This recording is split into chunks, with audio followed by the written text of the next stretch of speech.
please take your seats quickly, please, so we can get started. There's plenty of room near the front. Good morning. We are honored and pleased today to introduce Ajit Mohanty as our speaker this morning. Ajit has had an illustrious career and has had an important contribution to the field of multilingual education over the years. He has recently developed Nepal's policy on multilingual education, which has now been accepted by the Parliament, and he has also worked on Orissa's policy of tribal education, which makes him very well placed to speak to us today. Could you please welcome me, please join me in welcoming Ajit.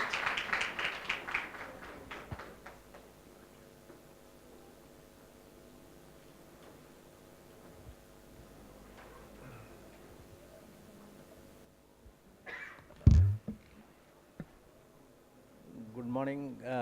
Let me start with the usual thanks to British Council and EFL University for this honor. I should also add an apology for just walking in and for this lecture almost. I came last night and would be going back because I'm going through a very trying time in my family, and it almost made it difficult for me to come even for the day, but I'm glad I'm here. I'm sorry because I wanted to learn much more than I could perhaps contribute, but that opportunity is denied because of my personal difficulties. What I'm going to talk about today is looking at English in India from certain perspectives and flagging certain issues that I consider would be relevant in deciding how English ought to be taught in India. And at the end of my lecture, I would be pleading for locating ELT in the multilingual education framework in Indian context. And I would be just quickly running through at the end some of the work that we have been doing with tribal children, bringing multilingual education to them, particularly in Orissa. I would begin with kind of a theoretical framework that I developed for the International Journal of Sociology of Language in 2010, where I talked about a double multilingualism. And the other framework that I would be using is what I call the vicious cycle of language disadvantage, which I will explain as we come to it.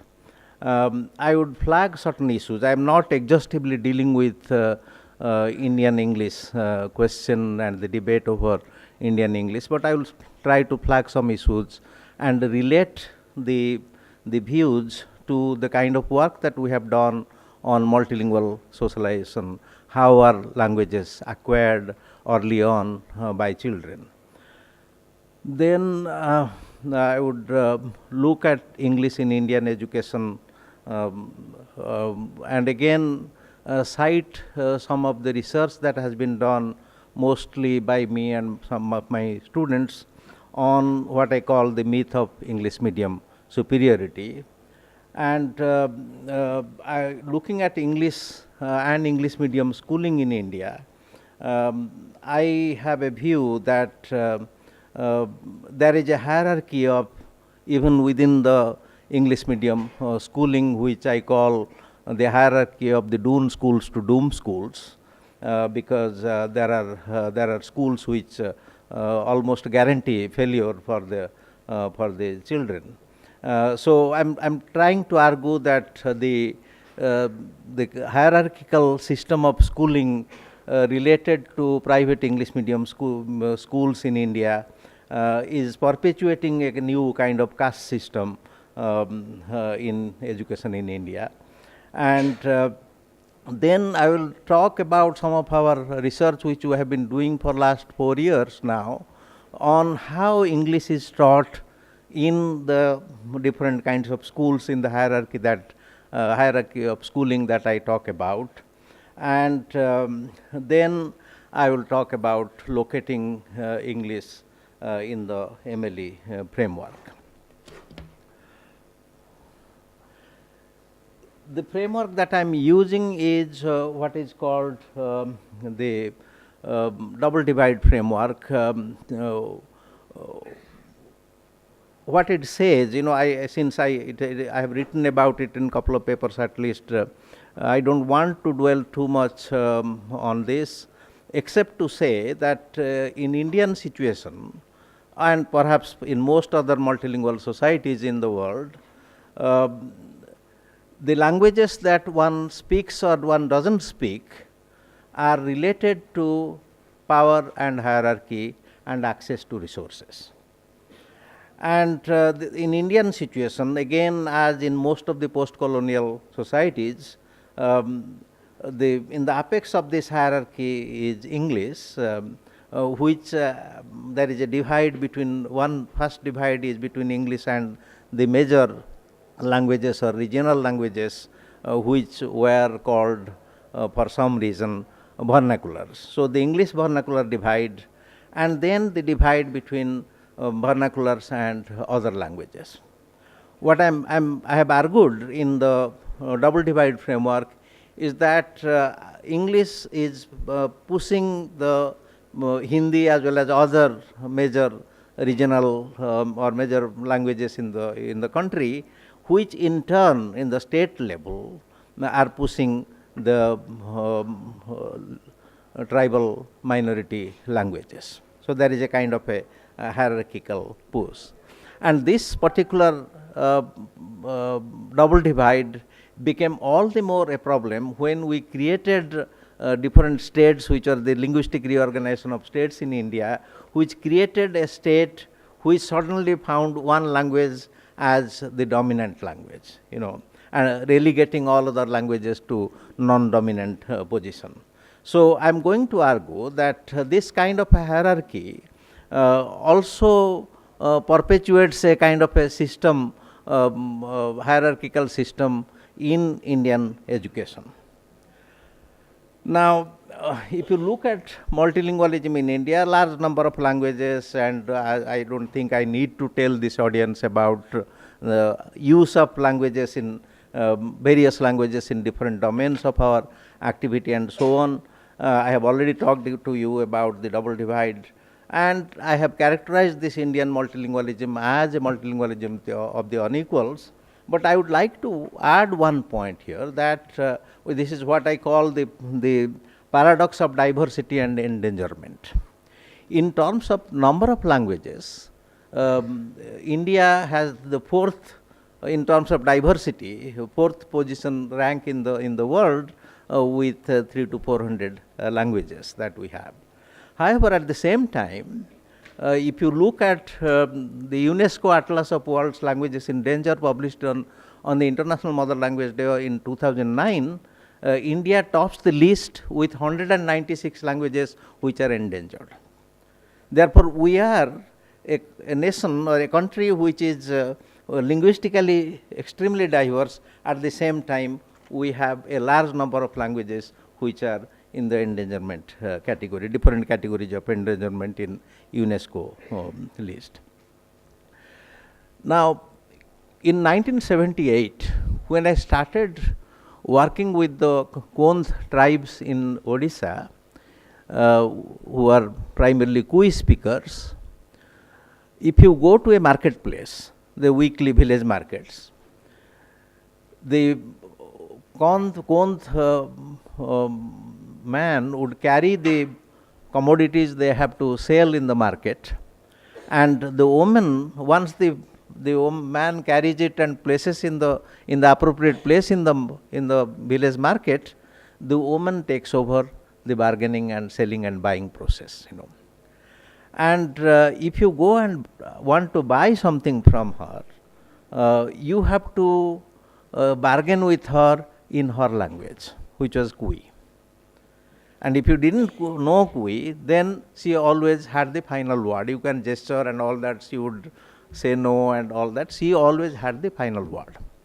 Now, 40 years down the road, kui as a language is lost from the marketplace. And with that, the kui speaking Kond woman has not only lost her language, she has lost her economy and her power. Now, what is happening is the tribal languages all over the country are getting marginalized. They are not, the India, the linguists always remind us that India has a strong maintenance norm. Pandit told us that in India, language maintenance is the norm, language shift is a deviation.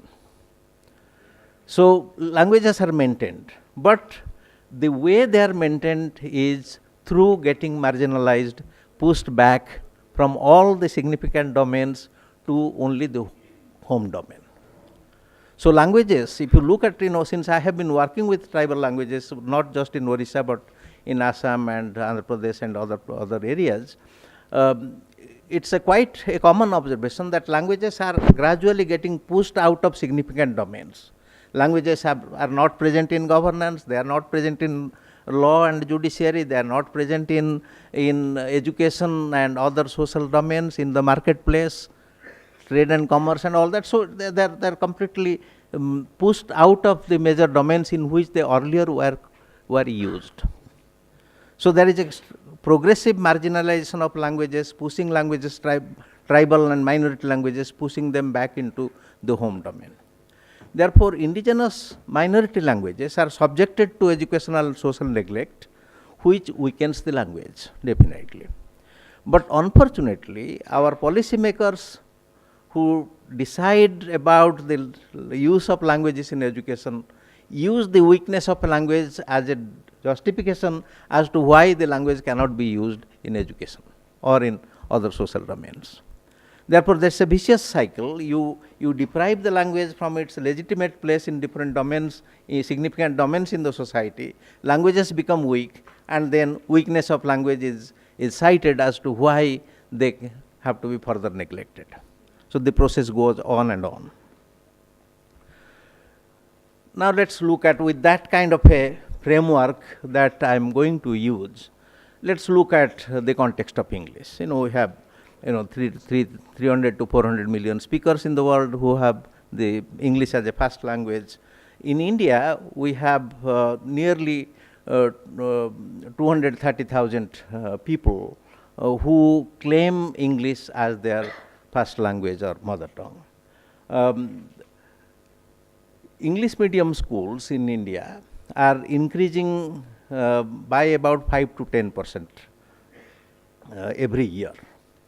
And already nearly 40% of our school children are in private English medium schools. Then you have the other aspects which I would like to flag, the linguistic imperialism of English that Robert Phillipson has written about, the kind of dominance and the spread of English, and English has been characterized as a killer language. I will be dwelling on that kind of issue, primarily because wherever English has spread in whichever country, the linguistic diversity has been adversely affected. That's that kind of relationship between spread and expansion of English and loss of diversity. And I have analyzed the English and its role, and generally the languages, dominant languages in India. I have shown that language, particularly English, becomes the means of social exclusion in India. And therefore, whether English is a panacea or is it a pandemic, that itself has to be considered. Now, when one talks of English in India or Indian English, because there is a shift in how one looks at the place of English in India. Is it English in India, or is it becoming a variety on its own? I will be talking about Rajendra Singh's analysis of native Indian English as a native variety. So the questions that one would ask in respect of English in India is, are we talking about native variety, non-native variety, or a nativized variety? Are we talking about language ecology or ecology of language use? You know, and I will show you that there are differences there. Are we talking about acquisition of English? Because if you talk of English as a native language, then you have to talk about a natural process of acquisition, at least by some, if not all. Is that taking place, or is there a language learning kind of situation that we are talking about? Is English being used in a domain neutral way? And I will show, based on some of our work on multilingual socialization, I would show that use of English is not domain neutral. And then we will be, with that kind of background, we will be briefly dwelling on this question of English as a lingua franca, and for whom and how. Now, the side of the argument. There are some who claim that Indian English, because, you know, following from Brij Kastru's work on world Englishes, then, you know, Indian English has become a legitimate variety, or what Rajendra Singh calls a native variety. And so Rajendra Singh actually talked about a movement from English in India to Indian English. Therefore, he described Indian English as a native variety, saying that the notion of non-native variety turns out to be oxymoronic. And so he thinks that, or he thought that Indian English is a part of Indian language ecology now. And then he talks about Indian English as particularly English of the bi or multilingual speakers in India, as a variety of on its own right, which is different from British English or the American English and so on. And he also contends that speakers of Indian English have their own norms. Indian English is an autonomous endogenous system. This particular view, you know, which is not, I have just given Rajendra Singh, but there are many others who subscribe to this kind of a view. This view has been questioned by many. I will be citing some of them later, but let us look at our work that we have done on how children grow up to be multilingual in India, regardless of their own competence in different languages. The multilingual socialization actually takes place. That's a different story. I am not going to spend too much time on that. But if you look at how our children are socialized into multiple modes of communication in the society, and you look at what are the context in which English finds itself in the early language ecology of the child, you would find a clear absence of spontaneity of acquisition process. You know, early English in Indian situation is a taught language. Parents do drill in the child into English. You know, it's not spontaneously acquired like any other Indian language. There are group specificity, social class, rural, urban specificity. In other words, if you are looking at who are the children who are acquiring or developing English competence to some extent in the preschool years, they are usually more, you know, concentrated in the urban areas. They are concentrated in the middle and upper economic strata, and they belong to certain kind of caste and other groups. Therefore, it's not really neutral in terms of its acquisition or learning. There are domain specificity. When parents teach, we have done our work with Assam, for example. In Guwahati, one of my students, Bujar Barua, actually looked into how children are socialized into multilingual modes and all that. She found that, okay, English was being used by the parents, but they were being used only in certain specific domains, not in all the domains. For example, mostly when it came to academic, formal and cognitive domain, English was used. But when it comes to more intimate lifestyle domains, expression of emotions, core values, kitchen processes, home cooking and kitchen processes, then English is not used so much. Therefore, one cannot claim that English, like any other native language, is being acquired spontaneously and it is spread all over all different domains. That claim is not valid. And therefore, one needs to ask in that kind of sense, English is a lingua franca, if at all, then why and for whom? Now, the other side of the argument, which I'm citing primarily Prabal Dasgupta's analysis, the otherness of English, India's anti-tongue syndrome. Now,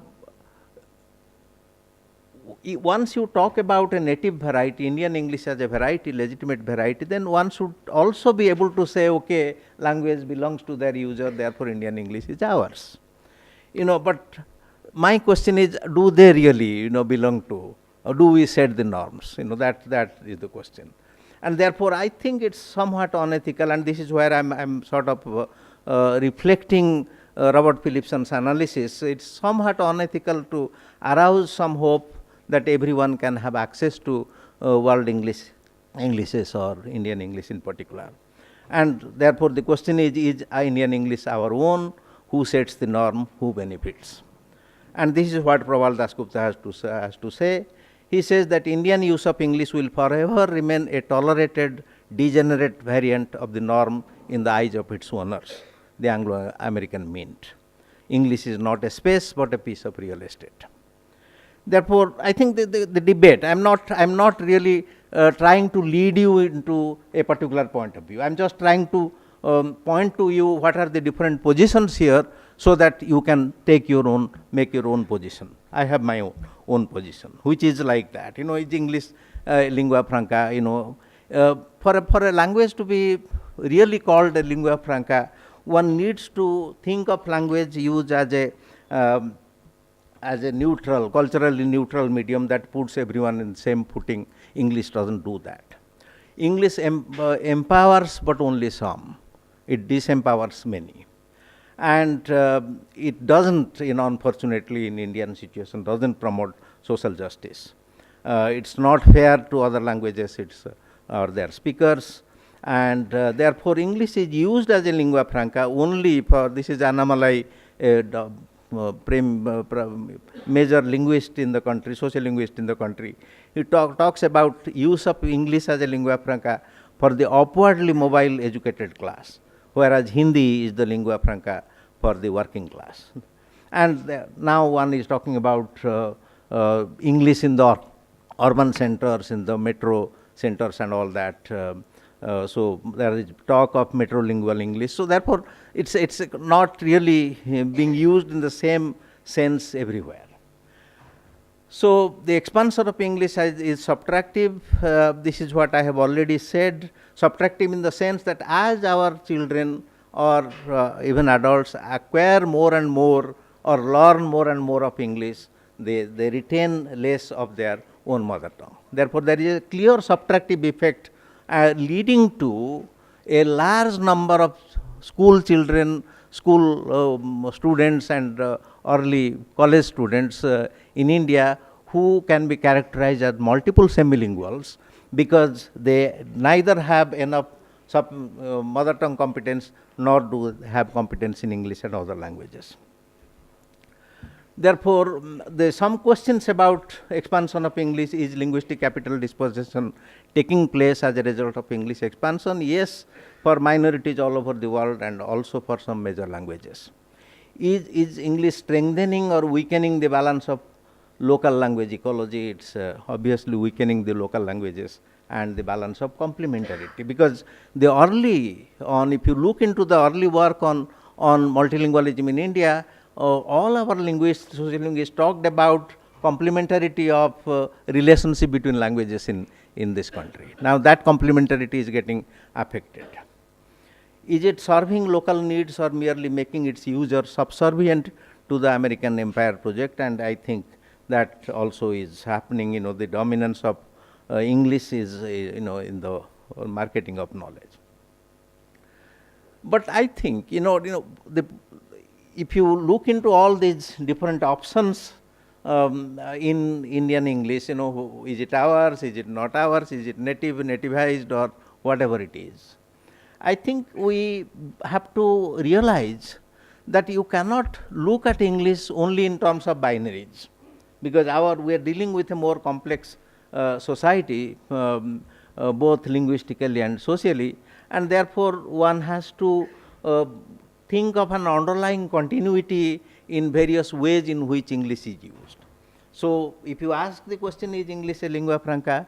Again, the role of English as a lingua franca varies across class, caste, gender, geographical location, language communities, identities, and other conditions in a complex society. Therefore, there could be multiple varieties as a lingua franca, regional languages, Hindi, English with underlying continuities. The agency issue, do we have the agency over English, Indian English, English as nativized or alien language for different groups? Norms again are neither fully endogenous or nor fully exogenous for any group. We do control some aspects of use of Indian languages and Indian English and so on. Therefore, one could also say the same thing about expansion. It's neither fully imposed nor fully registered. There is probably mostly an acquiesced expansion. So, therefore, what I am trying to argue here is that one need not look at role of Indian English or English in India, whatever position you want to take. One need not look at it only as binary positions, this or that. One can think of underlying continuities. The same thing, this is important because in order to ask yourself as to how should English be taught, do we teach English as a second language, do we teach as a foreign language or whatever, do we use L1, L2 or foreign language pedagogy, one has to think of an underlying continuity there. One need not take a position, yes, this is how English must be taught. Now, English in Indian education, I am coming to the Indian situation and how English is placed in our system. It's becoming extremely important, thanks to the confusion that the three language formula created. English in the meantime has become the most dominant language in Indian education. It's in grade 1, it's taught in class 1 at least in 17 states by the last count. It probably more states have started it by now in grade 1. Our National Knowledge Commission with all its wisdom thought of recommending English for teacher to be taught from class 1 in order to democratize English. It's like a democratic doctor who gives the same higher antibiotic to everybody. So that's the kind of situation. Regardless of that's unfortunate, but that's what is happening here. So what I'm trying to show you that the English medium schools have become a basis for social stratification, and unfortunately, English is now. The UPSC thing is sub judice, I will not talk about it. UPSC decided in its wisdom that everyone must go through a paper in English in order to become a civil servant. And that has been questioned rightly in our apex court.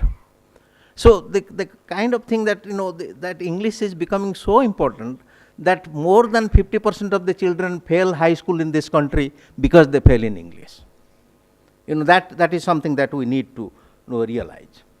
So, what is happening as a result of this dominant positioning of certain languages, English in particular and maybe other dominant languages, the number of languages used in schools in India, both as a language subject as well as language as a medium of instruction, is declining. In 1970, we had 81 languages being used in schools in India. Now we are down to only 41. And out of that, only 31 languages are used as media of instruction.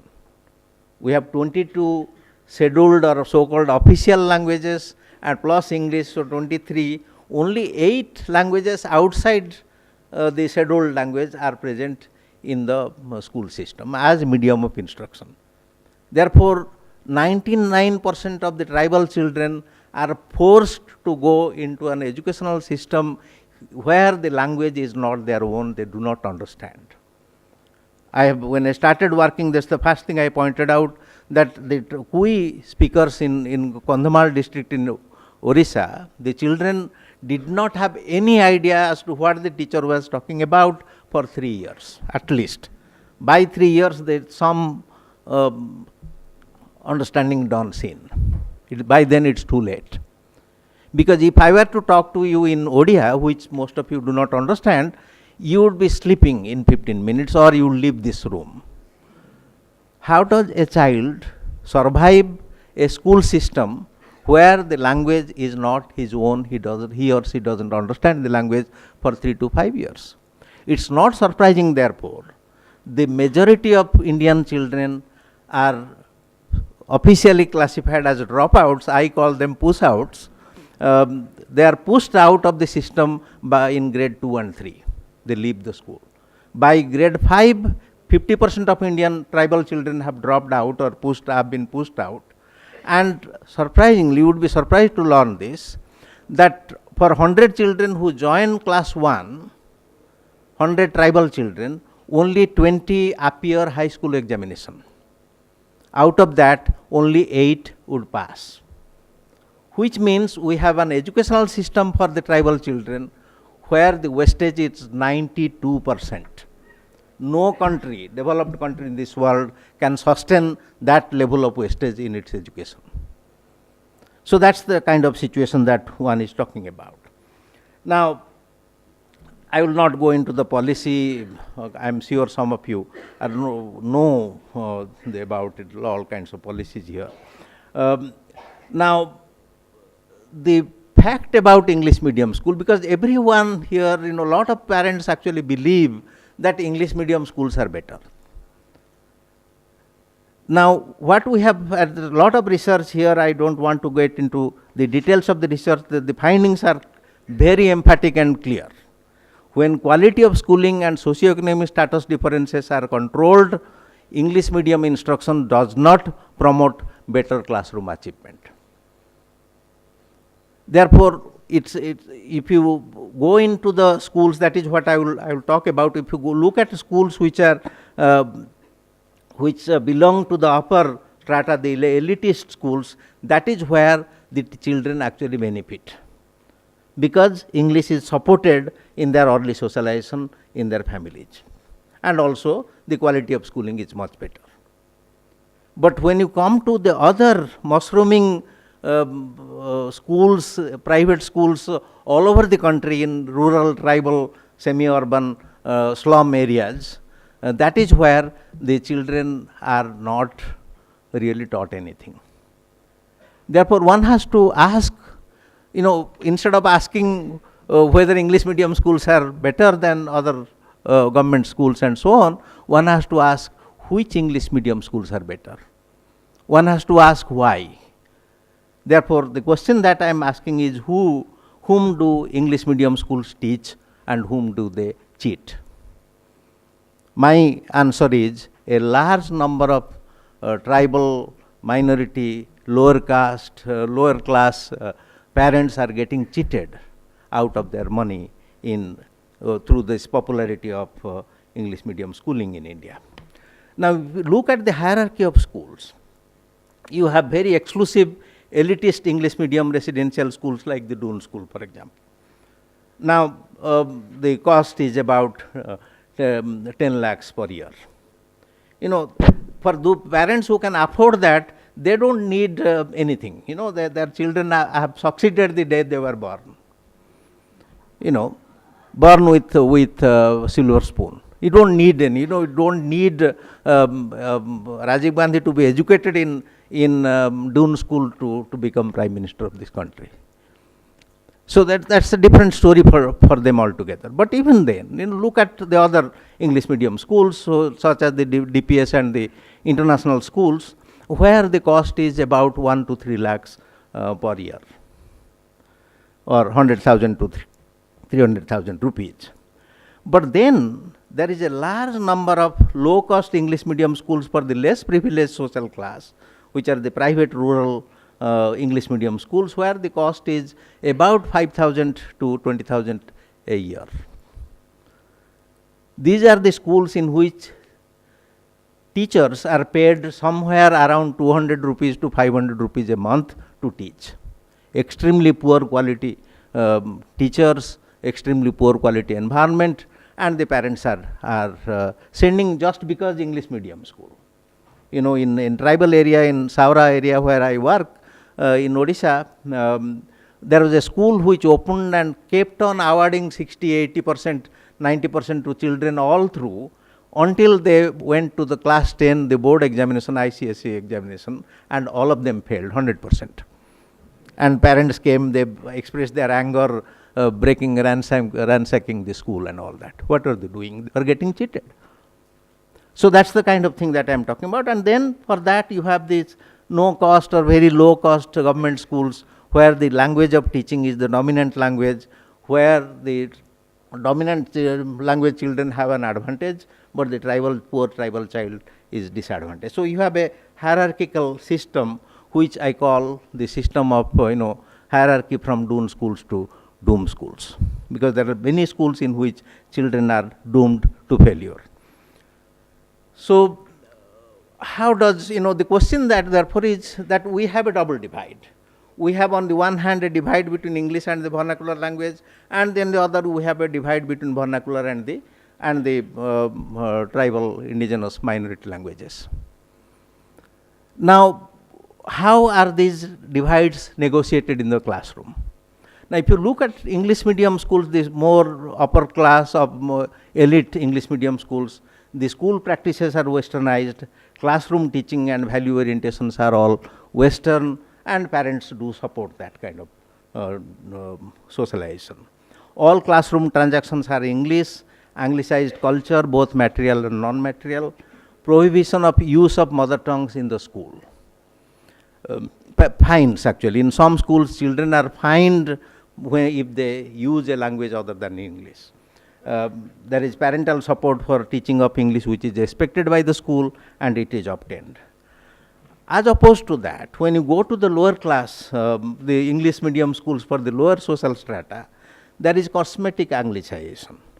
Children put in a wrinkled tie and a soiled socks and shoes, go into the class, say good morning. If you go there, they will say good morning to you. But that it stops there. Certain behavioral routines are Anglicized. But the classroom practices, as I will show you, are nativized and hybridized classroom language transactions, unrestricted classroom use of languages other than English mother tongues, even in teaching English, lack of adequate home support for English. Parents do not know English, So all teachers, including English language teachers, used mostly Hindi. This is our school study in a school which is in Delhi. School which is a organization which started a school for the lower social strata, English medium school for the lower social strata. Hope Hall Foundation School, for those of you who are familiar with Delhi. All teachers, including English language teachers, used mostly Hindi in the classroom to make the students understand the subject matter. They were aware that the formal medium of instruction was English. Typically, the teacher would say something in English, mostly reciting or reading from a textbook, and quickly proceed to translate the textbook and elaborate the main theme in Hindi, often freely mixing the main content words in English with Hindi. The teachers justified this transgression of the school norm by referring to students' non-comprehension of English. Whenever we use only English in the class, after some time the students sit with blank faces, with no participation and interaction, waiting for the bell to ring for the next period. However, if the same thing is explained in using Hindi, they seem to be participating and all that. Now, let's look at some of the specific practices in the schools for the lower economic strata. General focus on learning of the main content and memorization of the information, because they can't do anything else. English language teachers read a sentence or two from the textbook and then translate, elaborate in a code mixed Hindi-English. main information or content words are repeated in English after a single translation in Hindi. The formal medium of instruction, language in which the answers are to be written, weighs heavily in structuring the nature of code mixing. I think I can't go into the details of this. There are papers we have written, published, so you can take a look at that. The content knowledge in such schools is given in English words embedded into Hindi elaboration. There are drilling routines, teachers ask questions and provide model short one sentence answers in English, keywords in a high pitched voice, students repeat in chorus. Minimization of writing in assessment, this is something that we noticed, that they do not ask children to write long answers because they cannot write. So they are asked instead the multiple choice kind of questions, and there is a typical textbook culture, use of simpler, low cost textbooks. So these are the children, when we are talking about Hindi background children, they are trying to scale the vernacular English divide. I will come later to the tribal children who have to not only scale the divide between their own mother tongue and the regional majority language, and then the regional majority language and English. So that's the kind of situation. The divide is a typical language divide that the English medium school children are trying to circumvent. I think I will skip this. Teaching English to tribal children in L2 medium class, where I am talking about the two groups. One is in Kandhamal, the Kui speakers, Kui speaking tribal children, and in Gajapati district in Orissa, the Saura speaking tribal children. And what is happening in these schools, the children have poor Odia language competence, and teachers generally cannot speak the mother tongue of the children, and they have a extremely poor English language competence among the teachers, and parents are mostly illiterate, no exposure to English. So teachers, what happens in the tribal schools or the schools where the language of instruction is a dominant language? Teachers read from the text a single word or a sentence at a time and immediately translate the same and elaborate in simple Odia, occasionally using Kui or Saura if they know it. Choral practices to have children memorize English alphabet and numbers in sequence, some textbook words in English. Routine conversational exchange, what is your name? Then in chorus they will say, my name is Baruna. In some cases we noticed that even if the child's name was something else, Ganesh or something, he would say, my name is Barun, because the teacher gave that example. Teacher, what is your name? My name is Barun. So every child would be saying that, regardless of what their names are. My father's name is Dhani, and so on. Copying from the blackboard alphabets stressed repeatedly while the alphabet names are spoken aloud, and then some words. Now this is what the teacher told us. Teacher said, okay, we are only making a symbolic effort just because we are required to teach English, we do that. There is no point in teaching. That's what they were saying. They were saying that lack of substantive learning target reflected in the casual assessment. Sir, this is what a teacher told us. Sir, these children do not even understand Odia. What English will they understand? We somehow manage by using sometimes Kui, sometimes Odia. Luckily, they are not failed if they fail in English, because there is no failure up to class 8. Teachers' priority therefore is for negotiating the vernacular or other language divide and deferring negotiation of English. So the question therefore is, do we really talk about teaching English to everybody, in the same kind of a spirit and same sense of democracy, where you take English to everybody, and what do we do? Now, as we know, the English medium schools, the way they are taught and all that, they are not really necessarily promoting better education. In fact, there is overwhelming evidence to show that mother tongue medium schooling would promote much better education. Jim Cummins talks about languages in education and the question of identity and empowerment. It's not just transfer from one language to the other, but also empowerment through languages, strengthening of children's identity and so on. But at the same time, we also know that Mother tongue medium school or mother tongue itself is not enough in Indian situation. English has to be, teaching has to be multilingual. It has to promote multilingual competence. Therefore, what I am saying is that we need a multilingual education framework for teaching English also. Late exit from mother tongue, at least 6 to 8 years of mother tongue as medium of instruction, and then you bring in English and other languages.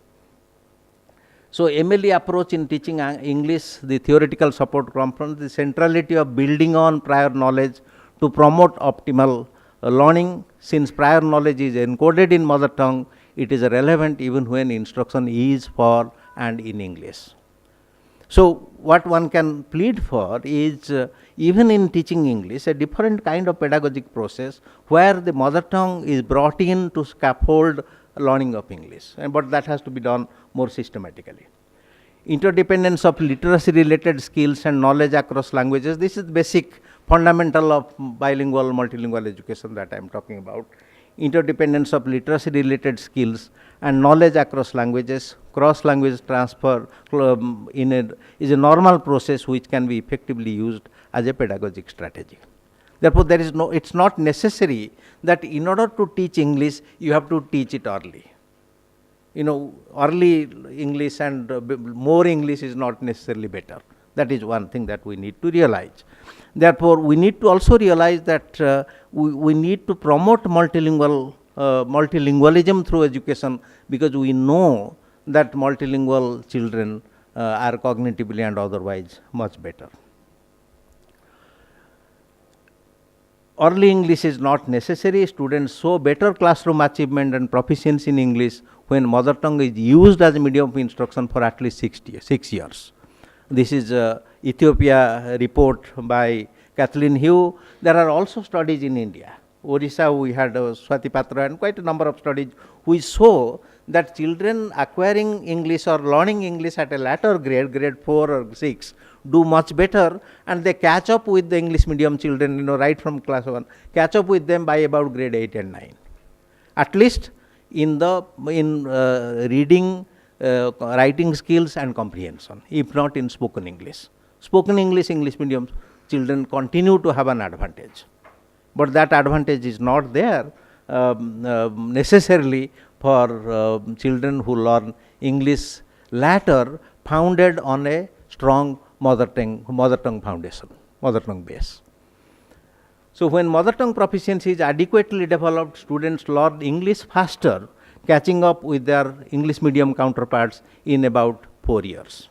In reading, writing proficiency, but not in oral fluency. Ethiopia report and also number of other Indian studies. So, and then we also need to realize that we need not follow a monolingual strategy in teaching English. Monolingual instructional strategies, direct method, no translation, language treated as a solitude are not adequate in multilingual settings. I don't think I need to elaborate this, but if you read Jim Cummins and a lot of other publications which are coming up now, 2007 onwards, you will see that the English pedagogues are now advocating use of other languages in a multilingual situation, even in teaching English, but that has to be done more systematically. Therefore, is English necessary and inevitable in Indian multilingual situation? Yes, the answer is very clearly yes. I don't say anything otherwise. Is earlier English the better for teaching of English? The answer is no. Is early English better English? The answer is no. Can later English promote better English? The answer is yes. Is multilingual strategy in ELT necessary? The answer is no. And is English necessarily a killer language in Indian situation, or can it be a healer language? My answer is, if you really place it appropriately in the Indian multilingual situation in education and all, English can be a healer language. Okay. Education cannot remain confined to English, to mother tongue only. Children need to develop multilingual competence, including competence in English. So, we are talking about a multilingual education framework for teaching English and other languages such as Hindi and other languages. which means you use multiple languages as media of instruction, not just using languages as classroom subjects. This is our definition of multilingual education, which essentially talks about developing high level of multilingualism through use of language as medium of instruction. So what one is talking about in multilingual education is additive learning of languages, starting from mother tongue to other languages. We are talking not about a subtractive model, but a more additive multilingual model, where children start with first language or mother tongue that they have at the point of school entry, where that language is developed from the social communicative competence to a level where child is able to think, regulate his or her own mental processes, reflect on languages through mother tongue. And once that happens, the language goes to a level of cognitive academic language proficiency, there will be positive transfer and motivation to learn other languages. Therefore, L2 or second language BICS and CALP can develop, and it becomes a foundation for multilingual development. Therefore, the strategy, the steps are the following: effective instruction in mother tongue medium for at least 5 to 8 years, mother tongue plus second language, and then you bring in third language and so on. There is absolutely no problem in bringing in a subject language as a school subject earlier without using it as a medium of instruction and so on. Now, there are a lot of experiments in India. Andhra Pradesh started multilingual education in 8 tribal languages as early as 2005, first batch going to school in 2005. In 2006, Orissa started multilingual education in 10 tribal languages. We have just completed writing a policy framework for Odisha, where it is envisaged that more languages will be added this year. We are increasing the number of languages in Odisha, tribal languages, to 16, from 10 to 16. Therefore, in 16 tribal languages, children would, education would start in the mother tongue, and it has already started. In 10 languages, it has already been started. The program has been very positively evaluated by the DFID, and the NCRT evaluation actually shows positive effect of mother tongue based education on learning of other languages and so on. We have our own National Multilingual Education Resource Consortium and our own project experimental schools, which we call MLE plus or Multilingual Education Plus schools. I will just show you some slides. I am not going to take much of your time, just to show how things are being done there and what difference does it make when you bring in child's mother tongue and then base learning of other languages on the mother tongue foundation of the child. So, Odisha, these are the 2 sites that we have for MLE plus kind of experiment, and then Odisha, as I told you, has 10 languages. It had earlier it was 195, now there are more than 500 schools, 544 schools in which it is being tried, and from the coming academic session it is going to be increased to 1600 schools and more than and 16 languages. Our own schools are, we have taken only 2 languages, Saura and Kui, and we had 8 schools from the multilingual education program. The reason this is necessary, this is how a child, I don't know, can we have the light switched off? You know, I wish you could see this anyway. Children do not participate, that's the point. When you are bringing in a language which the child doesn't understand, children simply do not participate in the school program.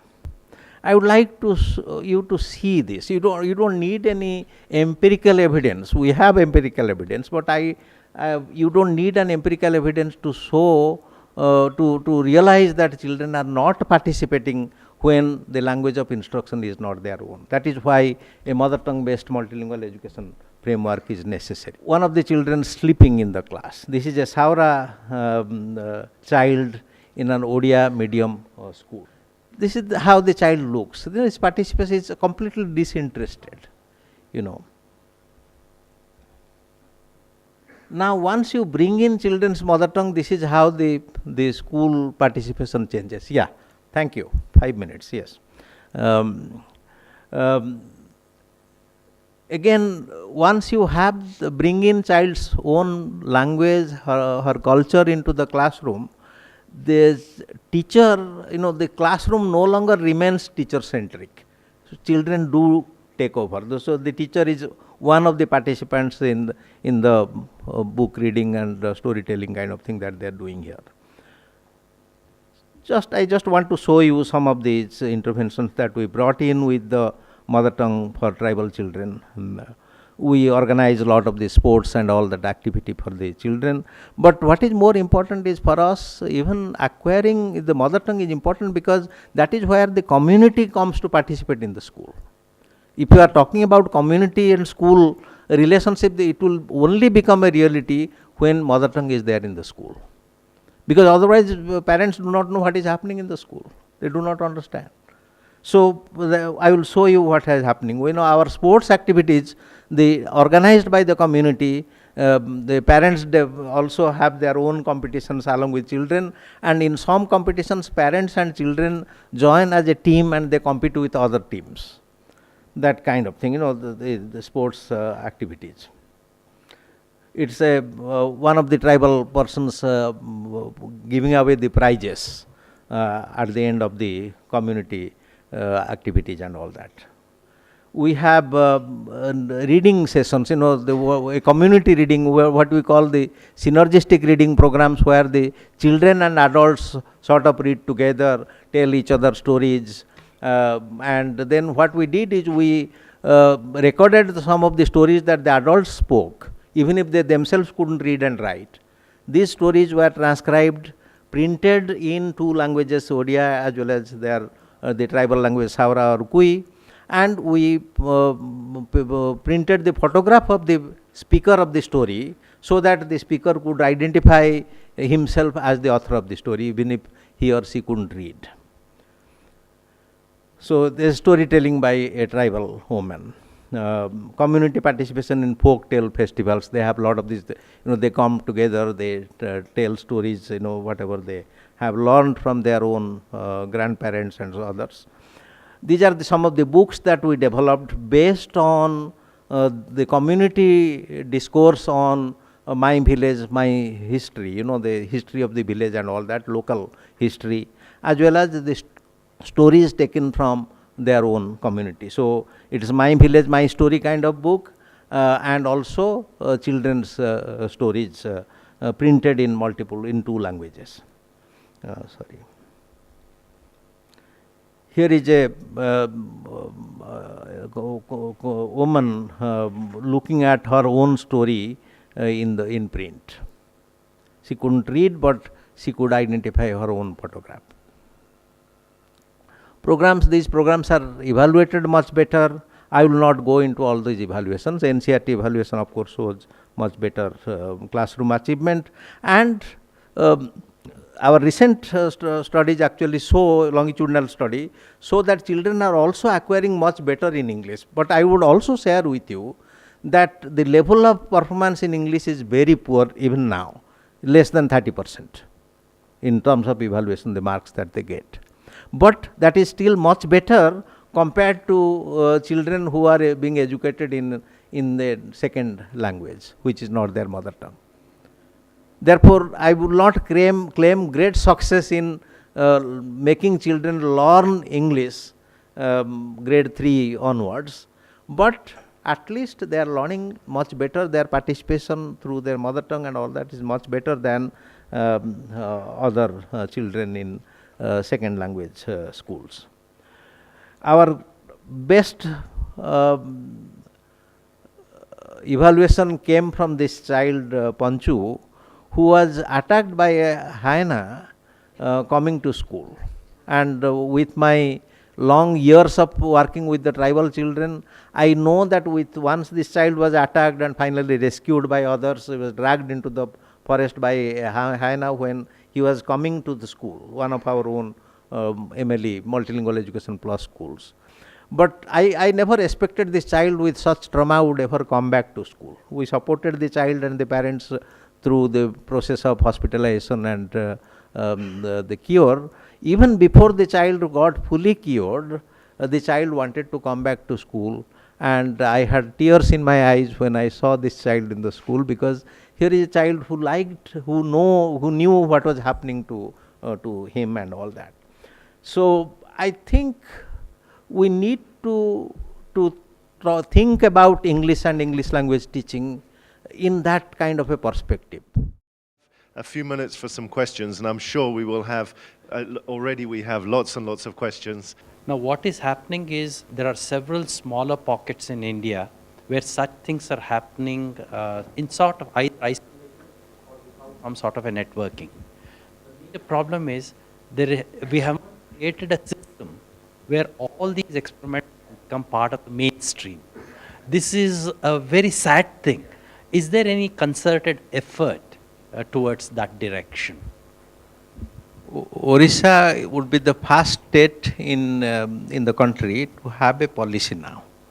I think what has been happening even in Orissa and other states is occasionally some emphasis is given on mother tongue and all that because of identity reasons, because of political considerations, but no state has a policy.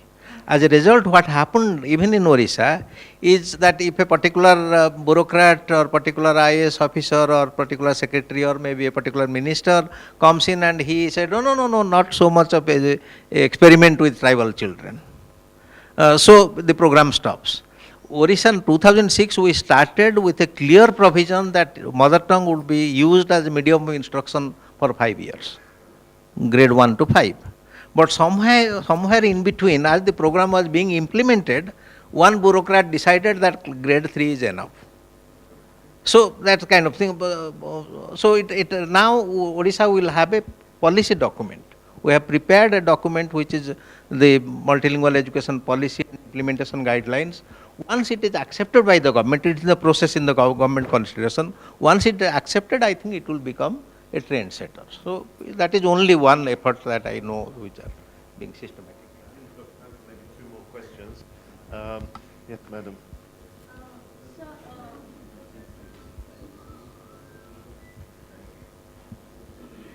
Sir, thank you very much for your presentation. We have been reading whatever material is available about your project on the internet, and we have been looking at it very carefully. So at some point I remember that you have said somewhere that you had a problem with teachers, finding teachers and creating material. So how did you overcome that problem? We have not overcome that process. We have in the policy document that we have prepared for Odisha, we have made a recommendation as to how that problem can be solved. Not long term, it can't be solved next year. But over a period of 5 to 10 years, that problem of non-availability of teachers from within the community will be solved. The first step that we have done is, the court ruling, the judiciary ruling is that people are free to go anywhere and get accommodation. Now the Odisha government will now have an advertisement in which knowledge of mother tongue would be placed as a required criteria. Otherwise, a teacher who knows only Odia would go into teach in a tribal area because he says, I am competent, I am free, I am a free citizen of India, I can move to any place and get it. So now that is the first step that we have done, there are other recommendations. Okay. Yes. Excuse me, sir, I am respecting you. At the same time, I am disagreeing with you in certain points. And I just want to remind you that the students of Orissa, they are also have very good in studies, especially in English. But one more thing, one pathetic point is then I want to point out that there is not getting any importance for teaching of English or learning of English. If they are getting proper attention in the proper time, the state of Orissa will develop a lot. That means natural resources in India, we can see in Orissa it is much far than other states. But the economic condition of Orissa is very poor because the people are deprived of English education. That is why I want to say. Yeah. Thank you. Orissa actually, at one point, 4 years back, the government of Orissa brought out a notification that English, like other states, English taught in grade 1. Now, a lot of us protested. The protest became so much that the government was asked to call a civil society meeting in which it was actually officially decided that English would be taught in grade 4. But the bureaucratic process is such, by the time the government order came out, it became grade 3. But at least in Orissa is one state where English is taught not in class 1 but in class 3. Okay. Andhra Pradesh, I am told, will have English medium schools in the government schools also, English medium sections. Thank you very much. Thank you very much, everyone. So we would like to thank you very much for presenting to us today. I'm available so we can discuss outside. Yes, he will be available for the rest of the day. And we'd like to thank you very much for your contribution. Thank you so much. Thank you. Thank you. Thank you.